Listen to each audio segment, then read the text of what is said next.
சாம்பார் பொடி கொஞ்சம் வீட்டுக்கு அரைக்கலான்ட்டு கொஞ்சம் எடுத்து வச்சுருக்கேன். ஒரு 50 கிராம் மல்லி, இதை லைட்டாக வறுத்துக்கலாம். இதோட 2 துண்டு பெருங்காயம் இதிலே போட்டுறேன். இப்போ இந்த சூட்லேயே இந்த மிளகா ஒரு 12 மிளகா எடுத்து வச்சுருக்கிறேன். அதையும் இந்த சூட்லேயே சிம்மில் வச்சு வறுத்துக்கலாம்.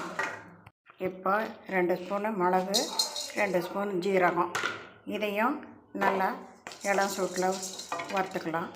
இப்போ 1 ஸ்பூன் கடலைப்பருப்பு, இதே வறுத்துக்கலாம். பொன்னிறமாக கலர் மாறுற வரைக்கும் வறுத்துக்கலாம்.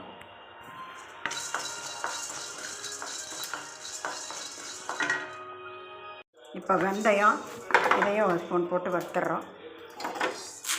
இதையும் வறுத்துக்கலாம். இப்போ கருவேப்பிலை, இதே ஒரு கொத்து, இதையும் வறுத்துக்கலாம். இது இளஞ்சூட்லையே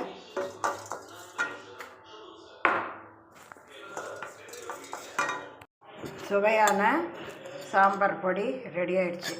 இது ரொம்ப நல்லாயிருக்கும். வீட்டிலே அரைக்கிறதுனால குழம்புக்கு, புளிக்குழம்பு, சாம்பார் எல்லாத்துக்கும் போட்டுக்கலாம்.